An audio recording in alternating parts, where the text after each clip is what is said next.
Hello everyone, welcome back.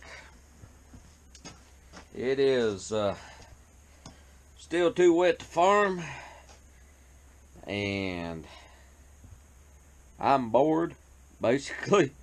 Antsy, need something to do to keep me out of trouble. So tonight we're gonna, it's a rainy, wet, cold night, so well, it ain't too cold, it's actually a pretty warm night. So what I'm gonna do tonight, finish disassembling this 1933 McCormick Darren horse and a half horsepower, throttle controlled Type M International Harvester engine. So that's what we're going to be doing tonight. So I'm going to shoot a little footage of it and walk you through it. I got to pull the head off of it, which is this right here, the mixer, and then I'm going to pull the crankshaft. This is the one, if you remember, I had trouble getting the flywheels off. Now I'm going to pull the side, well, I'm going to pull the head and the mixer off of it, up here. And then I'm going to pull the piston and the piston out of it. Then I'm going to pull the side covers and the crankshaft and pull the sleeve. And it'll be disassembled. So, here we go.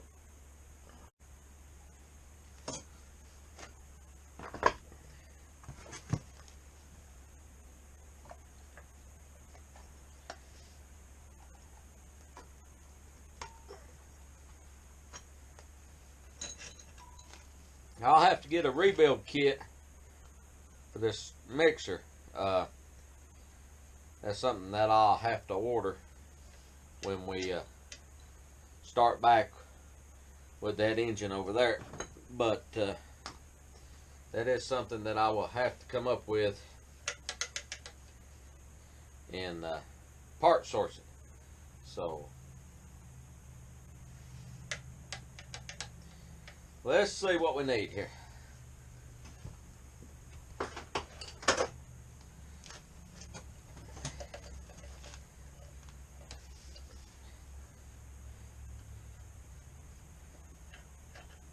This is the only rocker arm on the engine. That's your intake and that's your exhaust valves.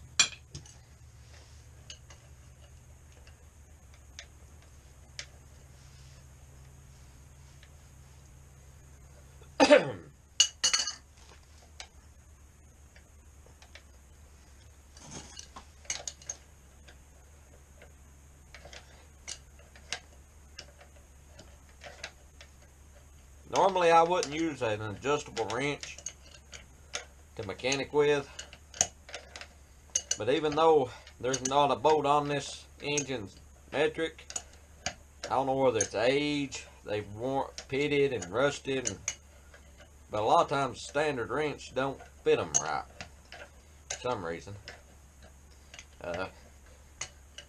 I've run into that several times.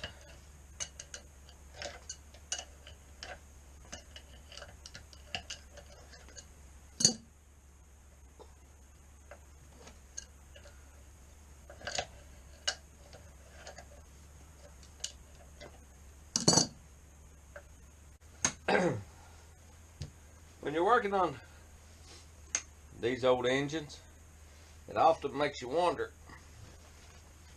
just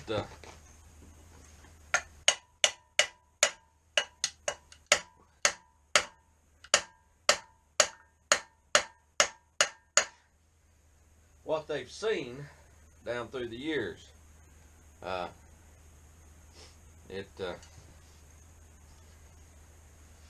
You know, this engine's built in 1933. You know, it's seen a lot through the years, I'm sure. But it does make you wonder. It does me anyhow. Just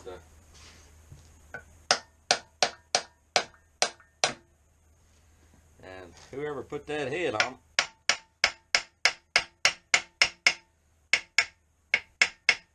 glued it on good. It gave then. But yeah, it makes you wonder what the little engine seen what task it performed on the farm, stuff like that, or it does me. And I think that's one reason I like to fool with them. It's they're just a neat look back at history. And there's our valves. You can see it's just a very simple head. And the valves are worn out, basically. The spark plug thread hole looks good, but our butterfly looks good, so all that looks pretty good. That's a good thing. So maybe we'll be able to use that head. We'll see. Alright, now we've got the head off, we're going to move on to getting the piston out of it. Alright, so we're going to disconnect the connecting rod, and you can see right there it's got two nuts and a Carter pin. So we're going to get that undone and tie into it and see what we got here. Alright, we got the rod cap off. These are the shims that you use to set the rod clearance. This thing's got Babbitt lead bearings in it. Alright, so the piston is pushed forward about as far as it'll go. I could probably work my hand in there or take a stick and push it on out. Let's we can try to do that.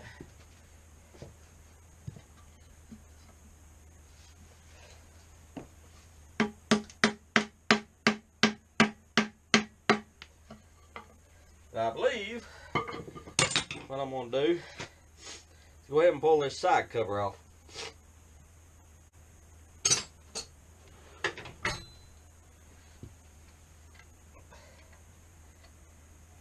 If I remember correctly, these are square heads on the inside. But we'll pull these out. I gotta pull these bolts off around the edge, and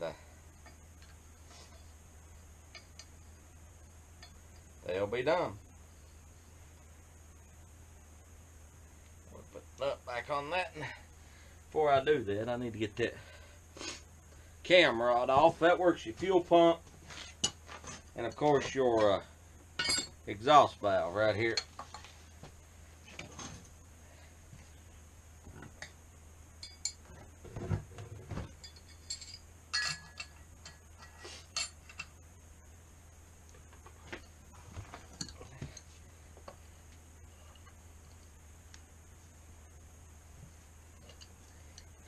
Good thing about this engine, it has been redone before, so most of the bolts and nuts are pretty loose. You will run into them on occasion that has not been apart since they were assembled at the factory, and they've of course rusted and corroded down through the years. They can be a little more fun to deal with, if you will. So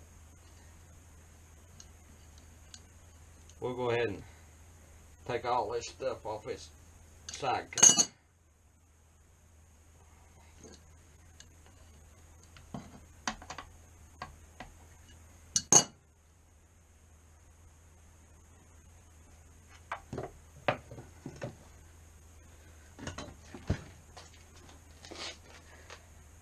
Now we've got to take this off,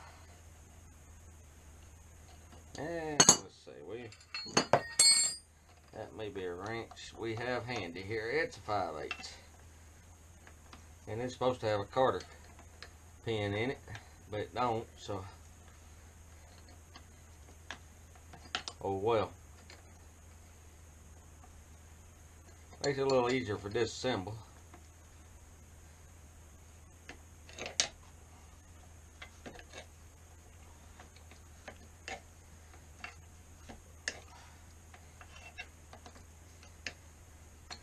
Nothing don't happen. At some point, there will be a video of both this engine and the one over there running.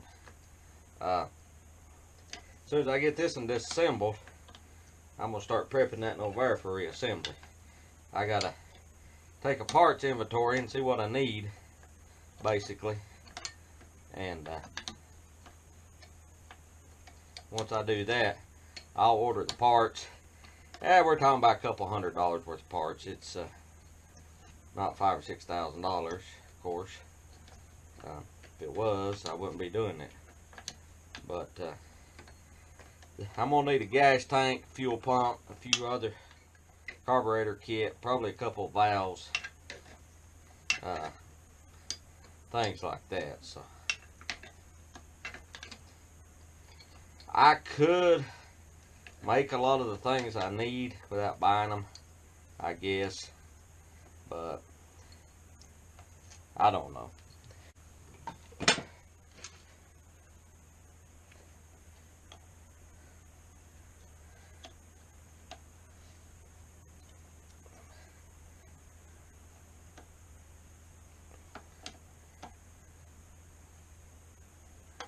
You'll see I'm using a pair of side cutters to remove a Carter pin. Way back in the day when I made my living as a mechanic, old mechanic told me that, and he said that way you'll be sure to never reuse a Carter pin.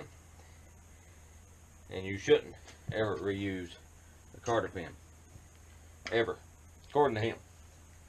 So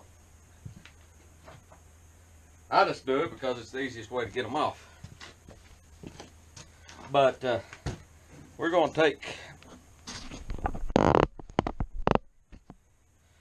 take this plate right here off, or plan to anyhow.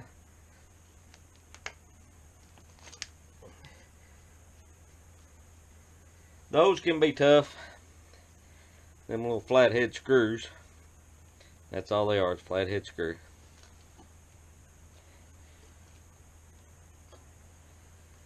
They can be tough, a little machine screw, sometimes.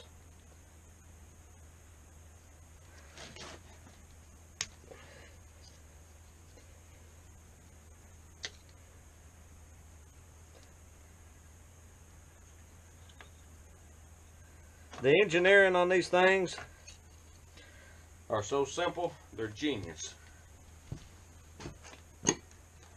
So. All right.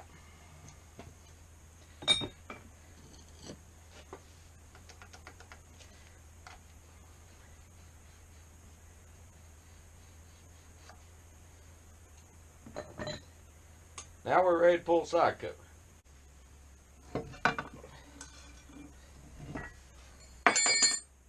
Okay. There we go. That's your timing gear, cam gear, and that is your side plate.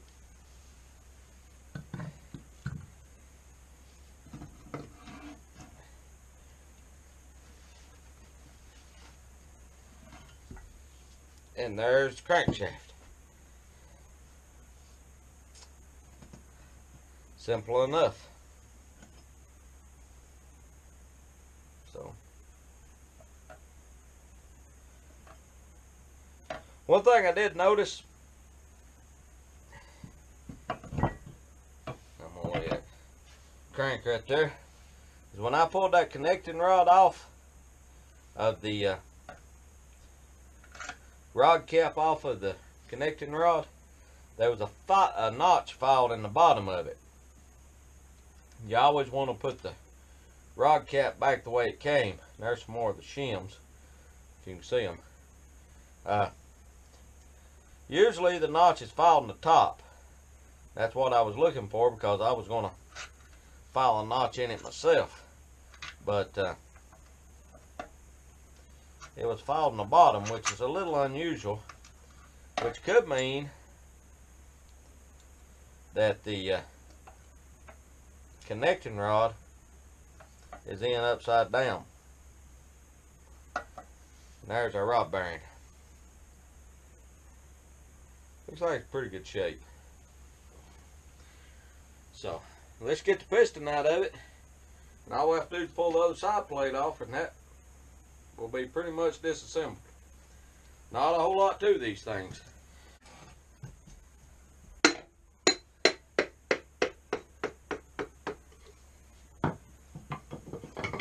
you don't want to come out the front, we'll take it out the back. Simple enough.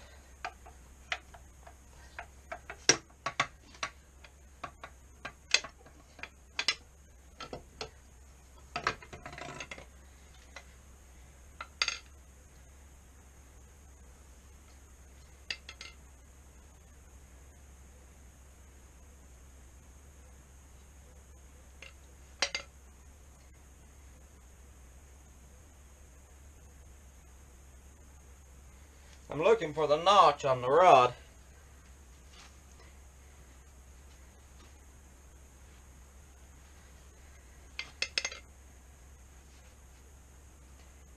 And it's on the top. Rod cap was on upside down.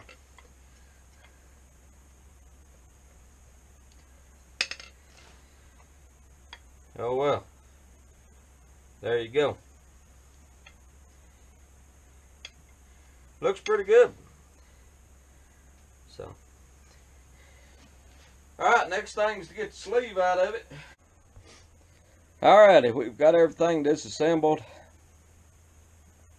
except for pulling the other side plate off over there, which is just a few minute job. I will have to pull these head studs out, and this piece of all thread right here is a homemade sleeve puller. See that? It sets against the back of the sleeve, and I'll use a piece of steel up here to go across. But what I'll do is I'll pull this head stud, I'll remove all these head studs, and then I'll put a bolt in there with a nut to lock the piece of steel in place I've got drilled. Then that comes through it, and I'll put the nut down on it, and put pressure to pull that sleeve out this way. Remove sleeve. Once I get the sleeve removed, I will take the block off the wooden skid. It's not an original skid. I may make me a new skid. I don't know. Probably will. I probably may use that one as a pattern. And when I get that done, what I'll do, that block sitting right there in the corner, I'll start cleaning it up and reassembling it. I may use the sleeve. I may use some of the parts out of this engine to rebuild that one over there. That one has been run a lot.